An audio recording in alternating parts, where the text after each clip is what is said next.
Ladies and gentlemen, welcome back to the channel. I did some war gambling earlier. I bought 30 crates, and I got all the rest of the early access cruisers in 22 crates. So I think Wargaming is tracking how much I'm spending on the game and rewarding me by giving me greater pull chances for ships and crates. Just my personal opinion. But I have all the early access ships. That being said, I don't have a tier 4 video yet, but I do have the tier 5. We're here in the Beleares. We're on Shatter. We are down tier, and it is a domination match. So the big deal with Beleares and above in the tech tree is they get a revolver mechanism. You can see the armor-piercing icon has an extra shell there.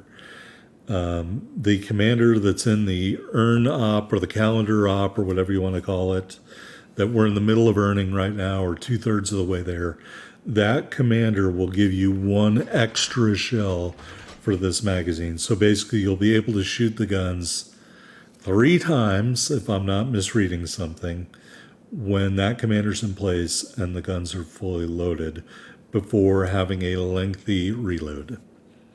This is a mechanism that World of Tanks players will be familiar with. A lot of the French tanks have this same reloader mechanism or revolver mechanism where you have a small magazine of 3 or 4 shells and you can shoot them pretty rapidly, and then you have a really long reload. So needless to say, the way this ship excels is either A, you happen upon a destroyer and you've got HE loaded and you just take them out, or B,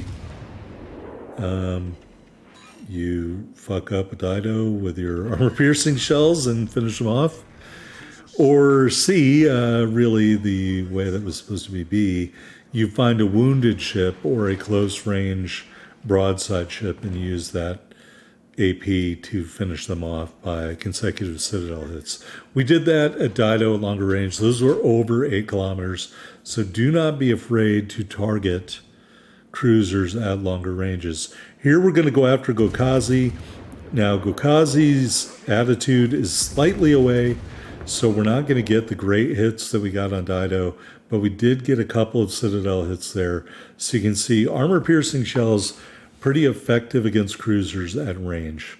These are these turning torpedoes I don't love. I was trying to shoot the second rack the entire time, and it just wouldn't load up to let me. I'm not really a fan of the torpedoes. They're very slow. I have not gotten a torpedo strike yet, albeit in 2 matches. All right, here is the big weakness of this ship. It is vulnerable to AA, or aircraft, carrier-based aircraft, pardon me, and its cruiser, but besides that. We get torpedoed a couple of times there. That takes away a lot of our health there. I forgot about the revolver thing, so we're just going to forget that. But basically, I found that this ship was punished by carrier-based aircraft. There's another torpedo strike. We're just not quick or maneuverable enough to get out of the way. Although I will say, I think generally speaking, this cruiser is somewhat quick. I mean, it's like 38 knots when it's fully maxed. So it's not, I mean, for a cruiser, that's pretty quick, right? That's faster than some same tier Royal Navy destroyers, if I'm remembering correctly, or maybe the same speed if they have a speed boost, or they use the common battle booster. So I'm not saying it's not quick for a cruiser, but I am saying the maneuverability is, for me, a minus. So the minus is AA, lack of ability to defend yourself from carrier-based aircraft. We're about to get hit again in this match. So if it's a match without carriers, you'll be good. But that's a weakness. The slow speed of the torpedoes is a weakness, and the general maneuverability of the ship is a weakness. The strengths, you do have 12 torpedoes on tap. You've got a short-range sonar, which is always nice. But the big thing is this reloading mechanism. Probably why a lot of the other stuff about the ship sucks. Because I can tell you that in the other match, I happened upon two separate destroyers and just ate their lunch. And then a cruiser gave me some joy, and I lit him up broadside with the AP. So the ability to do damage is definitely there. All right, while we're going to hunt down that cruiser we damaged earlier, let's talk about the history of the ship. I'll apologize in advance if I talk over any of the gameplay. And here I am closing the page by accident. The title card ship is actually the lead ship of the ship class known as the Canarias. There were two ships in the class. They were controlled by the nationalist side during the Spanish Civil War. Constructed in Spain by a Vickers Armstrong subsidiary, modified version of the County class, and was torpedoed and sunk during the Battle of Cape Palos during the Spanish Civil War, which I don't have a lot of familiarity with. All right, commissioned in an incomplete state with the fourth turret not attached. In February 37, took part, along with Canarias and Almirante Cervera, the Battle of Malaga. Shelled the road, creating some kind of incident called the Malaga-Amelia Road Massacre. Basically shelled a bunch of civilians. That's not very cool. Reported by a Canadian doctor named Norman Bethune in the New York Times. In July of 37, Beleares encountered 6 Republican destroyers, escorting 2 merchant vessels near Valencia. Wikipedia is saying the Republican ships escaped. I'm pretty sure 6 destroyers would fuck this thing up. They were really trying to. September of 37, Beleares encountered 4 Republican merchant ships, escorted by cruisers Libertad and Mendez Nunez, and 6 destroyers off Algeria in what's known as the Battle of Cape Cherchel. The Libertad and Mendez Nunez engaged Beleares, and Libertad messed up the Beleares, including the ammo storeroom, but Beleares managed to get away. One of the freighters ran aground near Cape Cherchel, and 2 ran aground. 1 was lost. The other was interned by the French authorities. March of 38, Beleares, along with Canarias and Almirante Cervera, had another matchup with Libertad and Mendez Nunez, along with 5 destroyers. Basically, a Republican destroyer named Lepanto torpedoed Beleares, detonated the forward magazine, and killed around 450 members of the crew, including the commander of the ship, Vice Admiral Manuel Vierna Belando. There are a couple of monuments, one near Palma de Mallorca and a couple other ones in the Basque town of Ondaroa, where the crew members came from, or a lot of the crew came from.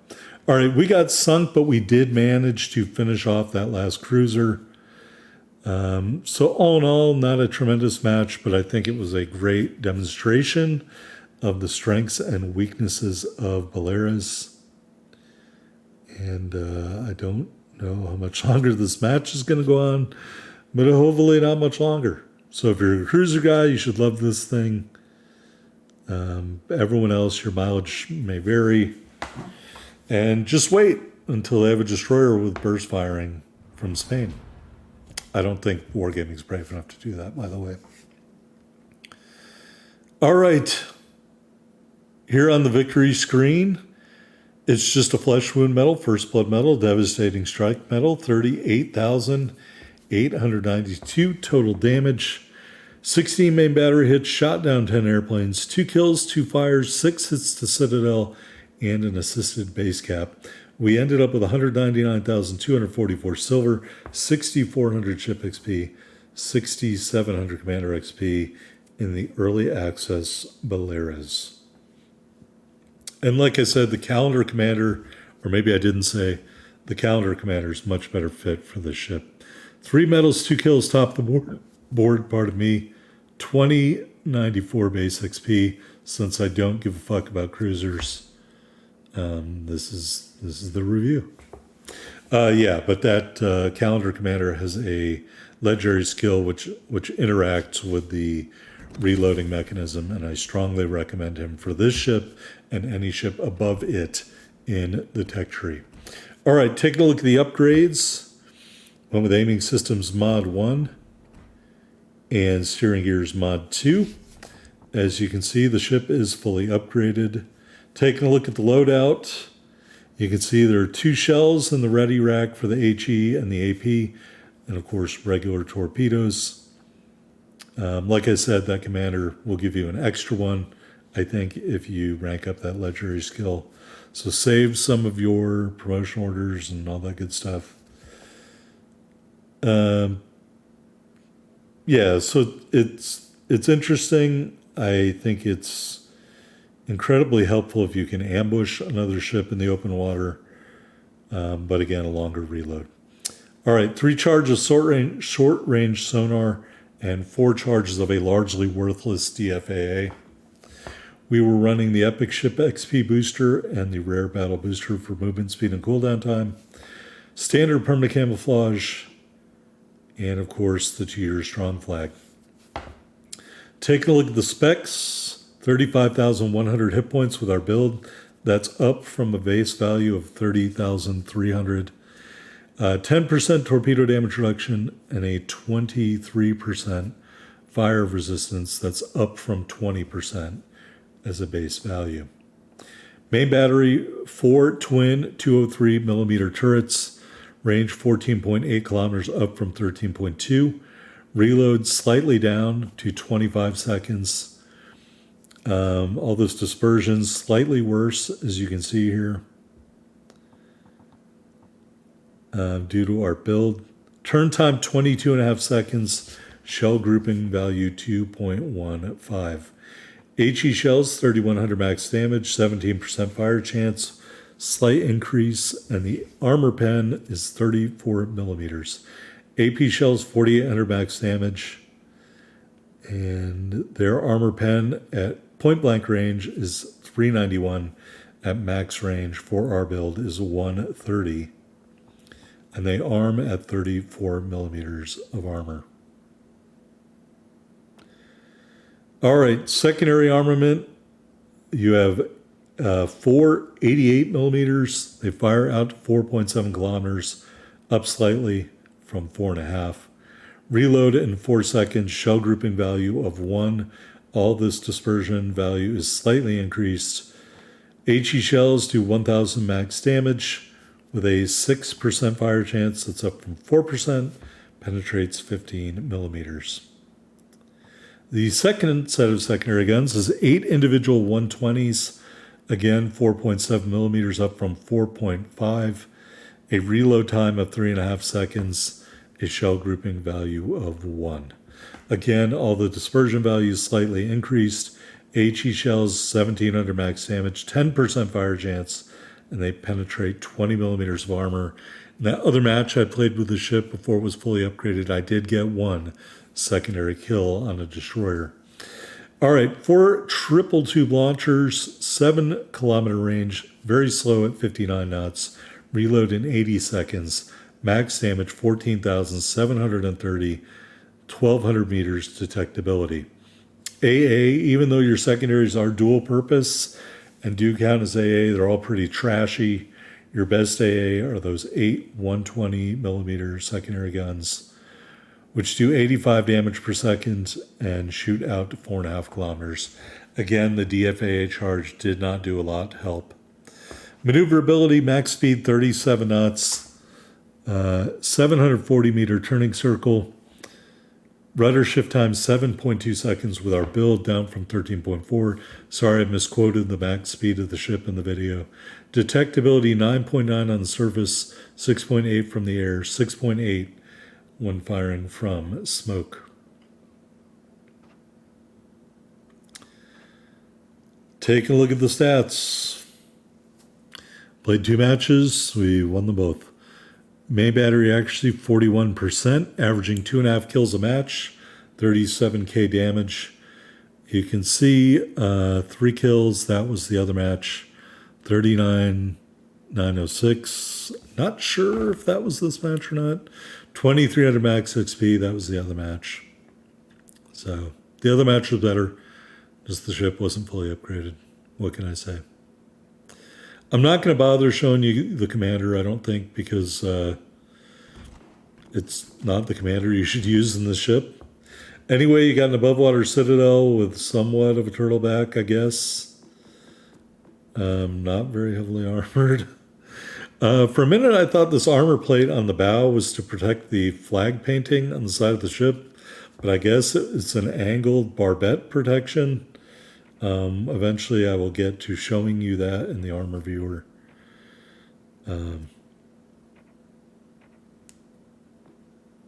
At some point. Anyway, torpedo plating may act as a sort of spaced armor. This other stuff is just ready to be penetrated by your enemy shells. Who knows? There's the barbettes. The plate seems very forward of them, so maybe that angle there is the angle which they're trying to protect the barbettes. The ship doesn't really have a lot of great armor. All right. Again, the base commander, not the commander I would use for the ship. That's why I'm not showing you the commander loadout. I mean, you're all intelligent people. Just build it based on what you see there. You know? Anyway, hope you enjoyed the video. Like, comment, subscribe down below. I'll see you on the next one.